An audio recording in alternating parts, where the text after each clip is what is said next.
හෙල්ලෝ කොහොමද?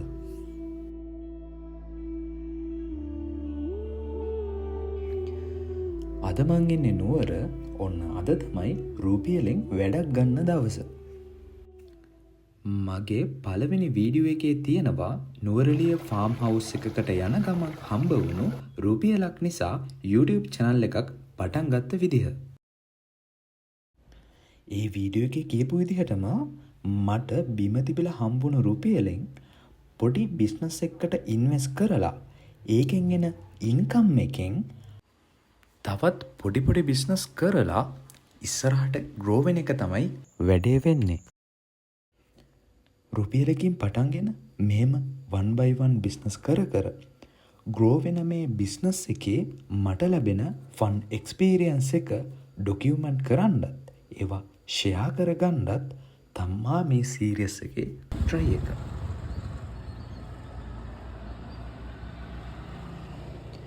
රුපියලකින් half sheet එකක්වත් ගන්න බැරුව ඉද්දී මම බැලුවා රුපියලකින් කරන්න පුළුවන් දෙයක් මොකද්ද තියෙන්නේ කියලා. ටවුන් එකේ තියෙන shops, hardware, fancy shop වගේ හැම එකටම ගිහිල්ලා බැලුවා රුපියලකින් මොනවද ගන්න පුළුවන් කියලා. ඒත් කිසිම දෙයක් හොයාගන්න නම් බැරි වුණා. සමහර දේවල් තියෙන්න පුළුවන්. හැබැයි මම ඒ දේ යූස් කරලා තවත් බිස්නස් එකක් හදන්න ඕන.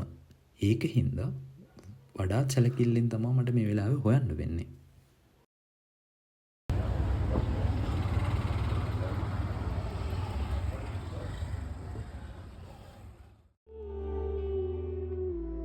ඔන්න මම ගියපු ෂොප් එකකින් මම රුපියලකට දෙයක් හොයනවා කියලා කිව්වට පස්සේ එයාලා මට ඇත්තටම hina වෙලා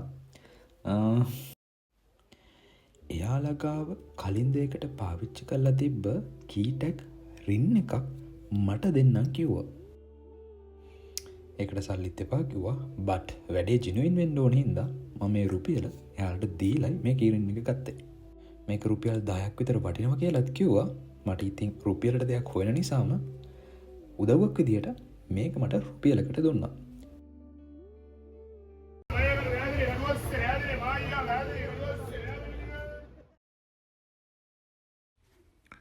ඔන්න ෆයිනලි මම ගොඩ. දැන් ඉතින් මේකෙන් මොන හරි කරන්නත් ඕනනේ. මේකෙන් මොනව කරන්නද හිත ඉද්දි ආව පොඩි අයිඩියා එකක්. මට මතක් වුණා මායි යාළුවෙකුයි මීට අවුරුදු ගානකට කලින් අපි ඉස්කෝලේ යන කාලේ පටන් ගත්ත බිස්නස් එකකට හදපු ක්‍රාෆ්ට් වගේක්. ඒ කාලේ ඉඳන් තිබ්බ අමුතු බිස්නස් උනකට තමා මේ වෝල් ආර්ට් විදියට මේව හැදුවේ. බලමු මේ ටිකෙන් මොන හරි කරන්න පුළුවන්ද කියලා.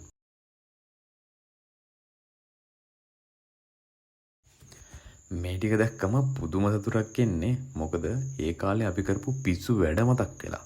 මේ channel එක කරන එකේ මට හම්බෙන වාසියක් තමයි අන්නෝ වගේ මෙමරිස් එකතු වෙන්නේ. රුපියලක් දීලා රින් එකක් අරගෙන මේ වෝල් ආර්ට් එකට දාන එක හරිද මන්දා. හැබැයි මේ රින් එකෙන් මට වෙන දෙයක් ආය කරන්න හිතෙන්නේ නැහැ. මේක කළා දාමු.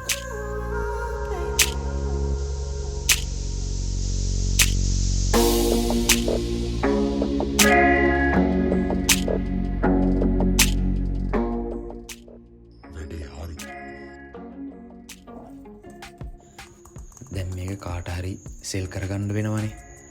මට මේ වෙලාවේ ලේසිම වැඩේ තමයි මගේ ඉනර් සර්කල් එකේ කාට හරි මේක සෙල් කරගන්න එක.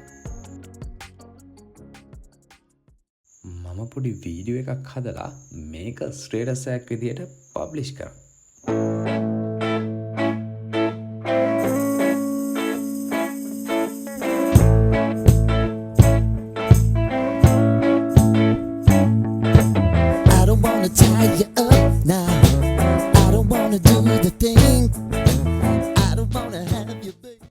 දැන් බලමු කවුද මේකට අහුවෙන්නේ කියලා.